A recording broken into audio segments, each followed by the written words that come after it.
every summer. Heat stress is one of the most overlooked workplace risks.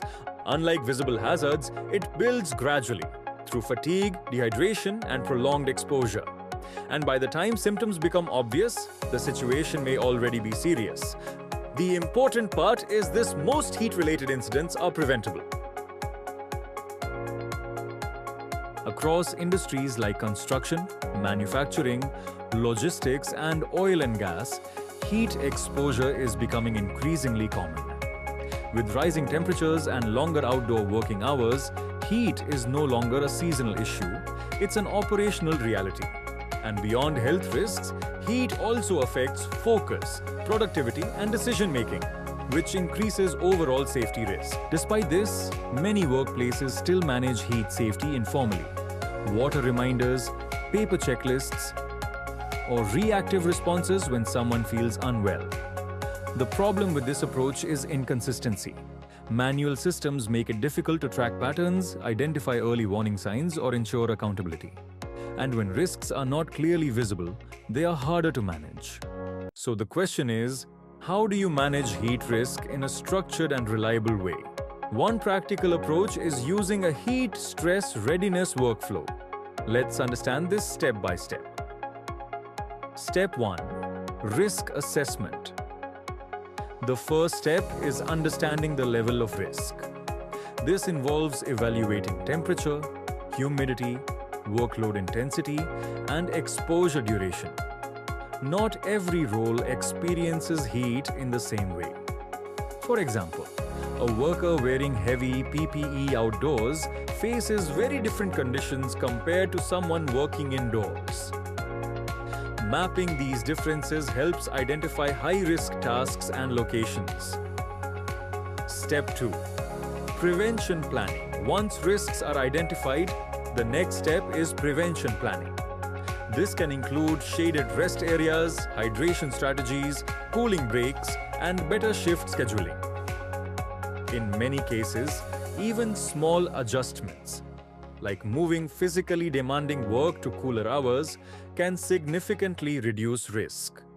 Preventive measures are often simple, but they require planning. Step 3. Monitoring conditions. Heat risk is not static. It changes throughout the day. This makes continuous monitoring important.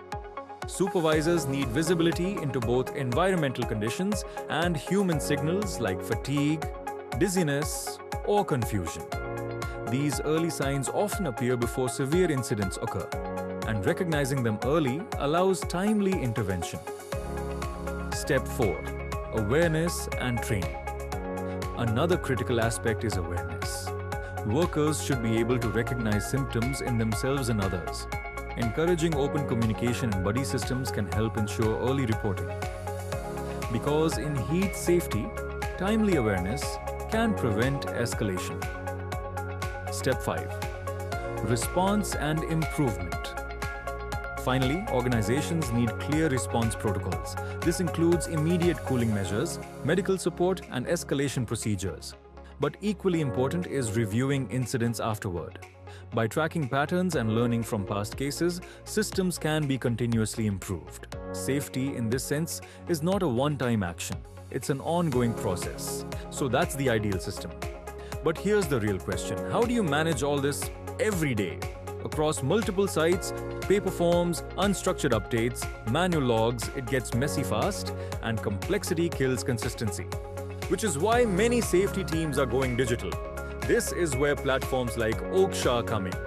Instead of juggling checklists and spreadsheets, everything moves into one connected system. Heat risk assessments, digital alerts, automatic, site visibility, real-time. Supervisors instantly know which locations are at risk. Workers get mobile updates, and decisions happen faster. Not because teams work harder, but because systems work smarter. And that's the real shift. From reactive safety to proactive prevention, from scattered data to clear visibility, from compliance to confidence. Heat isn't going away, but preventable incidents should. With the right workflow and the right tools, safer work sites are possible. If this helped you rethink heat safety, Share it with your team. Because awareness is where prevention begins.